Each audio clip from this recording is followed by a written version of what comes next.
আপনাদের সামনে এসে কিছু কথা বলার সুযোগ পাবো এর চিন্তা আমি কোনো সময় করি নাই। কারণ আমাকে তো ফাঁসি দেওয়া হয়েছিল, ফাঁসির হুকুম শুধু কার্যকর করা বাকি ছিল। কিন্তু একটা কথা আছে না, রাখি আল্লাহ মালিকি, আল্লাহ আমাকে বাঁচিয়ে রাখার সিদ্ধান্ত ছিল হয়তো।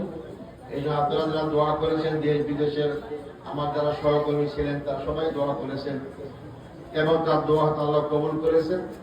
এই জন্য গত বছরের 5ই আগস্ট যে মহাবিপ্লব বা নতুন স্বাধীনতা পেল বাংলাদেশ, সেই সুবাদে আমার মুক্তির পথ সুগম হয়। তবে আমি কারো দয়ায় কারো কাছে দরখাস্ত করলে আমি মুক্তি পাইনি। আমি সুপ্রিম কোর্টে নতুন করে রিভিউ আবেদন করেছিলাম। সুপ্রিম কোর্টের 7 জন বিচারপতি একমত হয়ে আমাকে মুক্তি নির্দেশ দেয় এবং তারা অনেকগুলো কথা মধ্যে তার কথা বলেছিল যেটা জুডিশিয়ালি কিলিং, অর্থাৎ বিচারের নামে হত্যা করাতে চেয়েছিল আমাকে। আমার 2006 সালে আমরা ক্ষমতায় ছাড়ার পর যে সরকার আসলো, সামরিক সমর্থিত সরকার, সেই সরকার আমাদের সমস্ত দলের নেতা কর্মীদের বিরুদ্ধে দুর্নীতির মামলা দিয়েছিল, অনেকে সাজা হয়েছিল।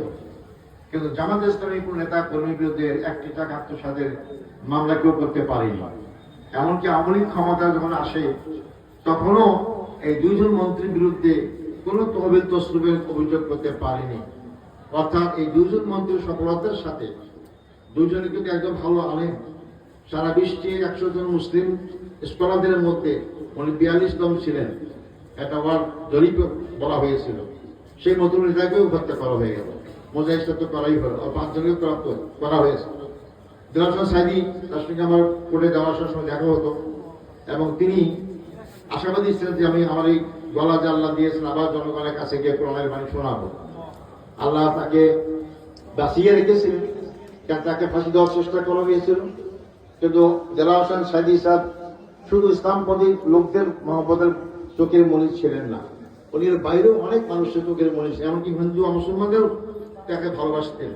এবং সবার সম্মিলিত আন্দোলনের মাধ্যমে প্রায় কয়েকশো লোক হত্যা হয়ে জীবিত তাকে হত্যা করা হয়েছিল। এরপর তাকে ফাঁসি না দিয়ে তাকে যাবজ্জীবন আমৃত্যু কারাদণ্ড দেওয়া হয়েছিল, তাকে চিকিৎসা দেওয়া হয়নি। যখন তার জীবন শেষ পর্যায়ে, তখন আমিও পাশে কারাগারে ছিলাম, যখন শেষ পর্যায়ে তখন তাকে পিজি হাসপাতালে নিয়ে এসে আমরা দেখলাম গাড়ি থেকে সুস্থ হয়ে নামলেন। আপনারাই সবাই দেখেছেন, আবার তিনি মৃত্যু লাশ আমরা দেখতে পেলাম।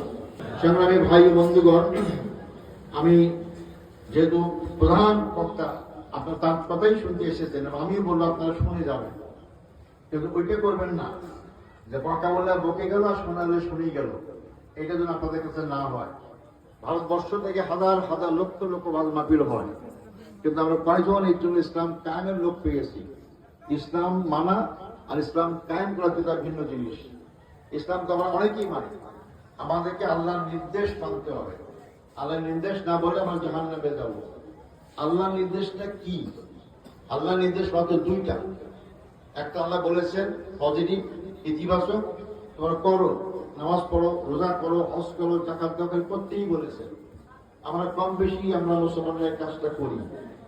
আরেকটা বলেছে নিষেধ করেছেন, করিও না, সুদ খেও না, মদ খেও না, জেনা করিও না, ব্যভিচার করো, অত্যাচার করিও না, জুলুম করো না, এর করতেই নিষেধ করেছে।